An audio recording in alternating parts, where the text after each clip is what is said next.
Assalamualaikum warahmatullahi wabarakatuh. Saya Nurul Husna binti Muhammad Sedi daripada kelas Tipih 5B. Kumpulan kami akan membentangkan tugasan kami iaitu aplikasi kaedah fiqh dalam instrumen takaful. Jadi saya serahkan kepada sahabat saya iaitu Syazwani untuk menerangkan maksud takaful terlebih dahulu. Assalamualaikum warahmatullahi wabarakatuh. Nama saya Nurul Syazwani binti Jamaluddin. Saya daripada kelas Tipih 5B. Maksud takaful ialah menjamin dan ianya berasal daripada perkataan Arab iaitu kafala. Seterusnya, konsep takaful ini bertujuan untuk menggalakkan tolong-menolong antara kalangan pesertanya selalu dengan konsep ta'awun iaitu tolong-menolong ataupun bekerjasama kepada perkara yang membawa kebaikan kepada masyarakat. Dan dalam Islam, menolong atau menyediakan bantuan amatlah sangat-sangat digalakkan. Jadi, takaful ini lebih kepada membantu orang yang menghadapi masalah. Okey, jadi seterusnya kita tengok jenis-jenis perlindungan insurans yang berada di bawah takaful. Okey, produk takaful yang ditawarkan oleh syarikat insurans selalunya dibahagikan kepada dua jenis, iaitu yang pertama insurans takaful keluarga dan yang kedua am. Jadi kita tengok dulu takaful keluarga. Okey. Produk takaful keluarga ini mengandungi insurans kesihatan. Contohnya takaful perubatan dan kesihatan yang boleh memberi perlindungan sekiranya kita perlu membayar kos rawatan persendirian. Contohnya kos hospital dan kos penjagaan kesihatan.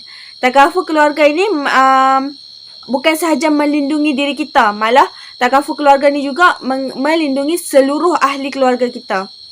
Okey. Seterusnya, takaful am pula mempunyai insurans nyawa. Insurans nyawa ini akan memberi perlindungan dan menanggung diri kita jika berlaku kematian, ketidakupayaan dan kesakitan yang boleh menyebabkan kita dimasukkan ke hospital. Maksudnya kesakitan yang kritikal lah. Jadi, apabila kita mengambil insurans takaful am ni, jika berlaku apa-apa dekat kita, berlaku kematian dan sakit sehingga terpaksa masuk ke hospital, waris kita akan mendapat hibah dalam kuantiti yang banyak lah hibah itu. Jadi apa maksud hibah tu? Okay, maksud hibah tu adalah sesuatu akad yang mengandungi pemberian sesuatu harta milik seseorang secara sukarela dan orang yang mendapat harta tersebut tidak perlu membayar semula dengan syarat memenuhi rukun hibah. Okey, rukun hibah yang pertama adalah pemberi hibah itu sendiri, seterusnya penerima hibah, barang yang dihibah dan sirah. Sirah itu adalah lafaz akad hibah itu. Okey, selain itu ada juga insurans kenderaan seperti takaful kereta dan motor.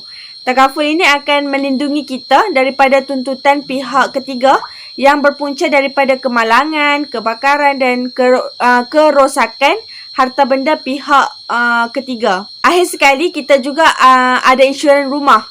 Okay, takaful rumah ini akan melindungi rumah kita daripada kerosakan dan kerugian sekiranya berlaku kebakaran, banjir. Takaful isi rumah ini akan melindungi barangan rumah kita. Contoh macam perabot dan peralatan-peralatan yang rosak, peralatan rumah.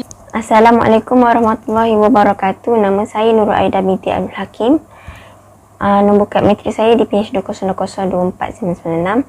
Saya dari hukum takaful adalah diharuskan dan wajib baginya ada kenderaan. Mengikut prinsip ini, hukum yang menyertai sistem takaful didasarkan pada konsep kerjasama, tanggungjawab, perlindungan dan bantuan timbal balik antara peserta. Dengan kata lain, itu adalah untuk berkontribusi bersama-sama untuk membantu mereka yang memerlukan. Sebab ada setengah insurans tradisional mereka mempraktikkan insurans tersebut dengan melampaui prinsip-prinsip hukum syariah. Contohnya riba, maisir, gharar dan sebagainya. Jadi masyarakat diharuskan untuk memilih takaful yang dianggap sesuai dengan syariah. Amalan takaful semasa mengikut gabungan terdapat dua jenis kontrak utama, iaitu akad antara tabaruk dan wakalah. Tabaruk tu ialah sedekah dan wakalah tu adalah ejen. Assalamualaikum warahmatullahi wabarakatuh. Nama saya Nur Atira binti Sabaruddin dari kelas DIP 5B. Hari ini saya akan membentangkan tentang isu halal mengenai instrumen takaful. Isu halal yang saya ingin tekankan ialah kepentingan takaful dan insurans dalam keadaan tidak menentu. Tajuk ini dipetik di Sinar Harian Online di mana ia dimuat naik pada 5 Julai 2021. Di dalam Sinar Harian itu menceritakan tentang keadaan masyarakat yang merisaukan kemungkinan yang akan berlaku dalam pandemik COVID-19 ini, di mana negara kita telah mengadakan Perintah Kawalan Pergerakan PKP pada 1 Jun 2021. Bagi kelompok masyarakat tertentu, mereka bertambah risau apabila persoalan pada mereka seperti cukupkah simpanan mereka untuk memenuhi keperluan harian, apatah lagi membutuhkan sebahagian simpanan untuk membayar premium sijil takaful dan insurans dan polis fee insurans. Seterusnya, di dalam berita harian pula yang bertajuk COVID-19, firma takaful tahu pelbagai manfaat bantuan juga ada menceritakan isu semasa terkait dengan takaful. Berita ini ditulis oleh Hazal Faizal Muhammad dan diterbitkan pada 24 Mac 2020. Di dalam berita harian online itu telah menceritakan bahawa semua syarikat takaful yang bernaung di bawah Persatuan Takaful Malaysia MTA menawarkan pelbagai bantuan kepada pemegang polisi yang terkesan dengan COVID-19 ini. Di dalam berita harian online tersebut telah menceritakan tentang manfaat yang ditawarkan oleh MTA pada pelanggan individu yang disahkan positif COVID-19. Hari sekali, isu lain yang terjadi ialah dipetik pada berita harian online yang berjudul COVID-19 tiada dalam pelindungan insurans takaful dan Bank Negara Malaysia BMM. Berita ini dikarang oleh Mahanum Abdul Aziz dan Hazal Faizal Muhammad dan dikeluarkan pada 11 Februari 2021. Berita ini telah menceritakan tentang COVID-19 tidak akan dimasukkan ke dalam perlindungan insurans dan takaful. Hal ini kerana risiko disebabkan oleh pandemik adalah sukar untuk ditentukan. Selain itu, Gubernur Bank Negara Malaysia BMM Datuk Nom Syamsiah Muhammad Yunus berkata sekalipun pandemik dimasukkan di dalam pelan insurans atau takaful, harganya amat tinggi dan di luar kemampuan kebanyakan orang. Itu sahaja daripada saya. Bismillahirrahmanirrahim. Ya ayyuhallazina amanu la tuhilu sya'airal al-masjidil haram an ta'tadun.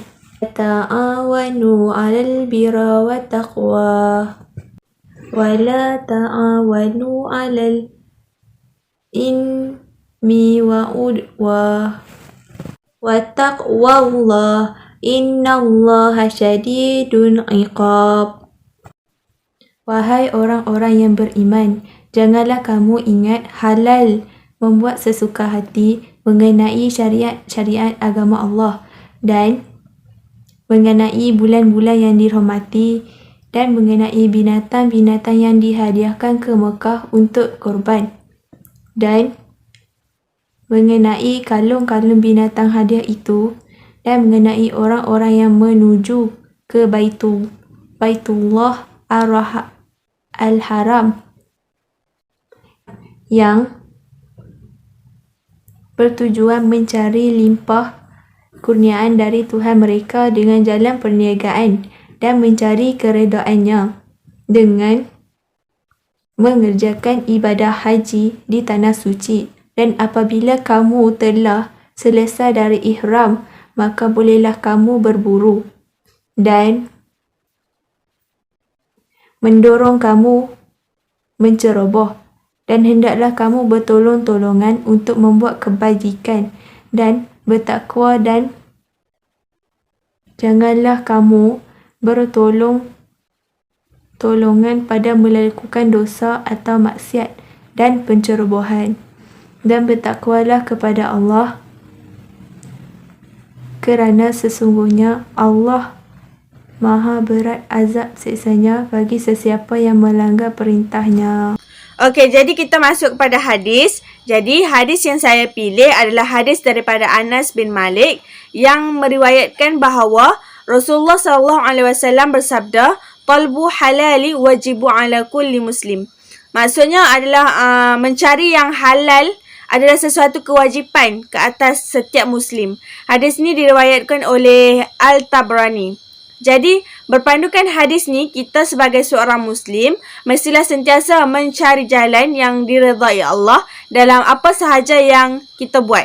Contohnya, bagi elakkan masalah yang akan datang tanpa pengetahuan kita, kita boleh ambil insurans takaful sebab insurans takaful ni telah pun dibahaskan oleh para ulama dan semua orang keagamaan. Jadi, ia telah disepakati bahawa insurans takaful ini adalah halal jika proses insurans tersebut patuh kepada syarak. Seterusnya, hadis lain pula ada yang menyebutkan bahawa Allah akan membantu hambanya selagi mereka saling membantu antara satu sama lain. Hadis ini diriwayatkan oleh Imam Ahmad dan Imam Abu Daud. Dalil ini menunjukkan bahawa kita sebagai Muslim boleh mencari jalan untuk memudahkan urusan kita dan urusan orang sekeliling. Contohnya urusan ahli keluarga kita lah. Asalkan cara untuk kita memudahkan urusan itu ikut pada syariat Islam. Jadi takaful ni adalah cara yang terbaik untuk memudahkan urusan orang yang susah dan terpaksa mencari jalan untuk tempuhi kemungkinan musibah yang akan datang. Berdasarkan pendapat ulama, ia merupakan perkara yang harus diambil kerana mencari sesuatu yang halal untuk dimakan atau digunakan dalam kehidupan seharian merupakan sesuatu tuntutan yang diwajibkan oleh Allah Subhanahu Wa Taala. Kerana mencari yang halal dapat meningkatkan keimanan dan termakbulnya doa dan diterima segala amal ibadah. Manakala hukum mengambil insurans konvensional sudah dibincangkan dalam Muzakarah Jawatankuasa Fatwa Majlis Kebangsaan bagi Hal Ehwal Agama Islam Malaysia kali ke-80 yang bersidang pada 1 hingga ke 3 Februari 2008. Mereka telah memutuskan bahawa hukum yang mengambil dan melanggan insurans am termasuklah insurans kereta adalah tidak diharuskan oleh Islam. Berdasarkan apa yang saya katakan tadi, pertama yang kita dapat lihat, pengambilan insurans bagi kereta sudah menjadi suatu kewajipan yang sudah ditetapkan oleh kerajaan bagi menjaga kebajikan pemilik kereta tersebut sekira berlakunya apa-apa kemalangan. Bahkan tidak mengambil insurans atau takaful boleh menyebabkan didenda dan dikompaun. Oleh hal yang demikian, Majlis Penasihat Syariah pada mesyuarat ke-24 bertarikh 24 April 2002 telah memutuskan bahawa model perniagaan takaful yang berdasarkan tawaruk dan wakalah adalah dibenarkan sekiranya kontrak wakalah berlaku antara peserta dan syarikat takaful, manakala kontrak tabaruk berlaku pada peserta sahaja. Bagi menutup tajuk ini, realiti pelaksanaan hibah di Malaysia sangatlah diterima baik dan berkembang cepat. Kewujudan syarikat komersial membuktikan perkara ini menyediakan perkhidmatan penulisan hibah, penyediaan dan penyelesaian masalah yang hampir di setiap negeri. Selepas faham konsep dan prinsip real grant, maka kita harus melaksanakan kerana pengurusan hibah adalah penting. Namun, dari segi undang-undang memang begitu soal ijtihad dan khalifah. Jadi, kita mestilah menanganinya secara sistematik dan konsisten.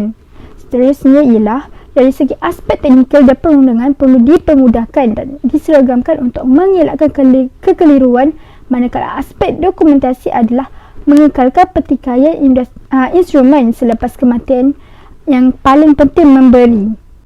Maka, mekanisme adalah penyediaan bentuk sebagai salah satu elemen format dokumen geran yang perlu diperbaiki dan diperkukuh, kandungan dan prosedur pengesahannya.